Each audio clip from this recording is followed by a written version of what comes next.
po, good morning sa mga namis. So magluluto po tayo ng gulay. Magluto tayo ng gulay ngayon. Tsaka nakasalang na po yung ano natin. Yung frying pan natin nakasalang na. Ang lulutuin po natin ngayon ay, ngayong umaga ay ano lang po. Ampalaya. Ginisang ampalaya lang po. So, lagay na natin yung ahos. Yan. Tapos, itong bombay. So,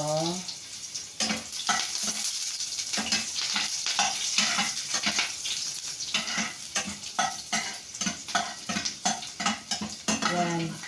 So na guys. So, may ampalaya tayo. Okay. So, may ampalaya tayo.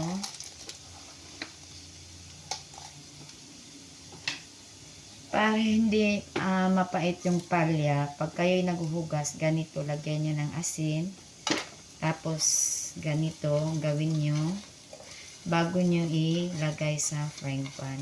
Bago nyo siya lutuin. Para hindi masyadong mapait yung palya na inaano na. So, hugasan natin muna ito sa plate.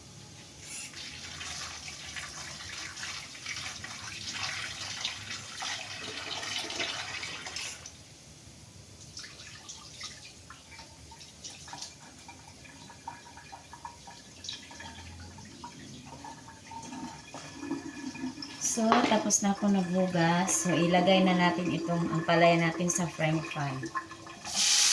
Ayan. Ayan, gawin natin guys. Tapos, ano na natin. Mga mami na walang ulam, masarap na to na ulam. Yung walang-wala na tayo talagang maiuulam. Hindi naman tayo magulay lang. Solve na yan sa natin. Solve na para pang ulam. Kahit ganito lang. Okay, mga mamis. Turn on natin ulit yung Okay. Tapos, lagyan natin ng konting toyo. Ito, lagay natin dito. Konting toyo. Yan. Konting toyo guys. So, ganito. May toyo na tayo. Nakalagay na yung toyo natin. So, lagyan natin ng konting bitsin. Konti lang guys ha. So, konting bitsin. Lagyan natin. Para sasarap yung gulay natin. Okay. Yan. O, tapos na natin lagyan ng bitsin. So, paghaluin natin. Paghaluin natin yung ating ampalaya.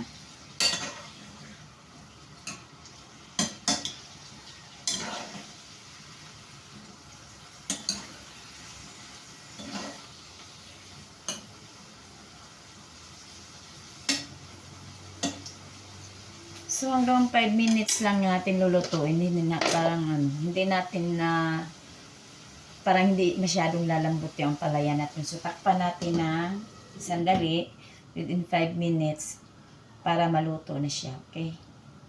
So, antay lang tayo ng 5 minutes. So, sa mga mami, ganyan ang gawin natin, no? Kasi, yung ampalaya nakakatulong din yan sa natin, katawan. Yung gulay, lalo na pag may goiter ka, maganda yan sa maganda yan sa goiter yung ampalaya.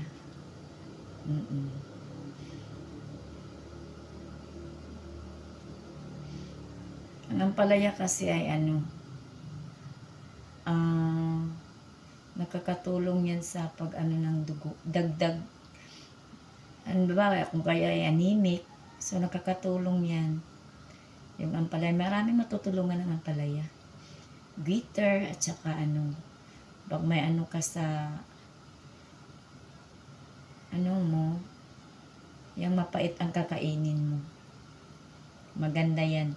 Yung mga dyan, mga diabetic, yan, maganda din yung tulong ng ampalaya. So, yan ang ano natin sa ampalaya. Mas malaking tulong ang ampalaya, alam niyo guys.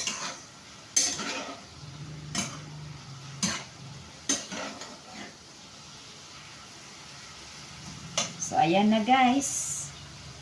So, okay na. So, tingnan natin. Ayan. Kita ba? Ayan. O, ayan. So, lutong-luto na siya. So, ganyan lang.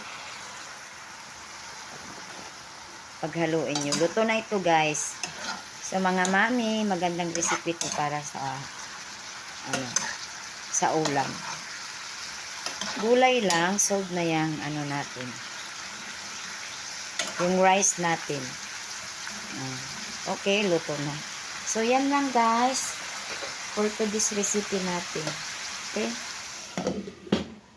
Yan lang guys for today's recipe natin. Thank you for watching.